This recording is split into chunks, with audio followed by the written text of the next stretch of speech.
Yeah, and what's so wild about the whole thing for me, and it plays on so many levels, is the the people who call them are conservatives, right? Whatever you want to put on their party affiliation, they're conservatives, right? So libertarian, Republican, some of the Democrats. It's a conservative mentality. They are trying to maintain a particular status quo, and everything moves within that. So sometimes they lay off over here, and sometimes they intensify over there. They're always fine tuning to try to keep things even to what's most comfortable for them. And the funny thing about it is, that's what you're supposed to do. The problem is those who stand in opposition to them, who are trying to either progress. Well, okay, we use the word progress, but are we truly trying to progress? Because on our side, we're so disjointed, right? You have the abled community set at odds with the disabled community.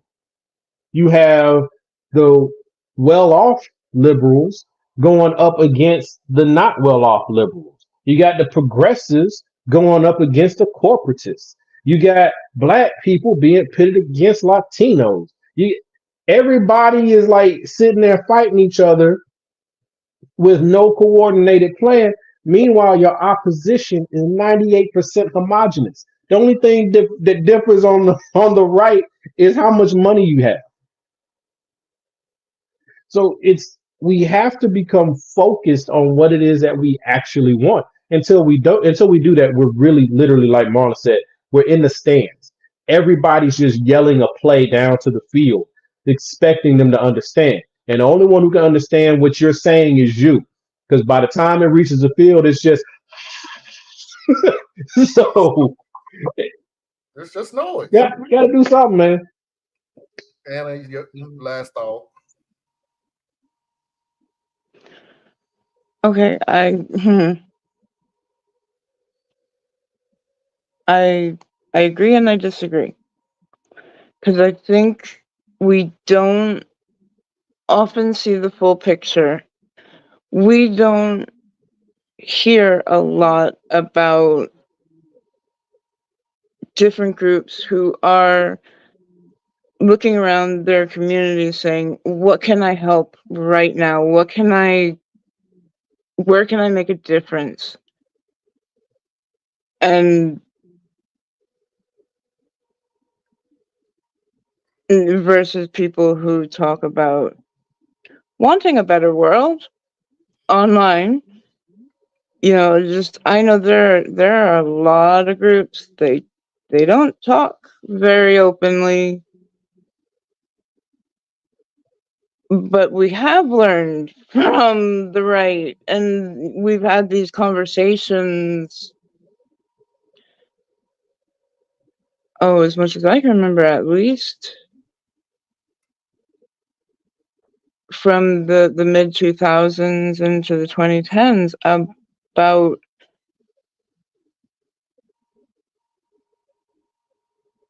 more or less like put up or shut up. Like, what are you doing in your actual community? What are you versus what are you saying? And I try to find more people who are doing,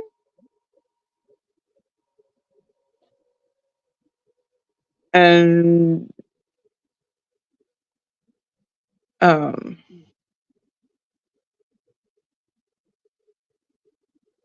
but I mean, I do hear what you guys are saying, and I don't dispute that there are these problems. We don't have any kind of my people will talk to your people, and the our organizations are not organized, and we've been just working on our own for so long, and that is a mindset that has to change. Fully So concur. Let me say this real quick, Marlon. So fully concur. So little bit to flesh out what I'm getting at when I was talking about disorganization and all that mess. Because I am one of those people who am trying to build something, to do something, and I'm working locally, and I've been working locally. But Yeah. we've always had that, right? Since the dawn of time, humanity has a natural instinct to be free, and it will fight in that direction. The problem is that it's always a minute group that is the vanguard of anything. So you will go and you will find multiple people running around with buckets of water, throwing the water on the problems that they can see. But it's a rare thing to get each of these people to decide, hey, we need to form a hose and form a team so that we can string this thing out. Or, hey, where's the logistics of which fire is most important?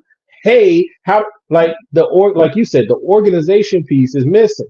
In any movement, focusing on the Black community, any movement that has achieved any meaningful progress in this country has been roughly done by about 20% of the population. About 20%. The other 80% actually opposes the 20% or passively just watches, what's happening. It's a motivated small group that does things. And then out of that 20, there's a smaller group that has plans and, leadership and all of that. So what we have right now, and America is very effective in doing this. Their job is to keep that 20% from coming together. That's America's job. It will make sure that leading 10% or 15% doesn't get the extra 5 or 10 that they need, so that they can actually galvanize and move and cause a movement. But we can still continue to work around that. For example, I'm building our United Core. It has a multifaceted approach, but even within that, it primarily serves the Black community. But part of the mission statement is to build alliances with the Latino community and with the Native American indigenous community, so that you can actually start to organize some of these groups that already exist. Because we have very close shared interests, right? But I'm just one guy who doesn't even know what he's doing. So what I'm getting at is, like, we're so broken up on our side because that's what we're doing. We got 10,000 groups on our side going up against a well-coordinated army.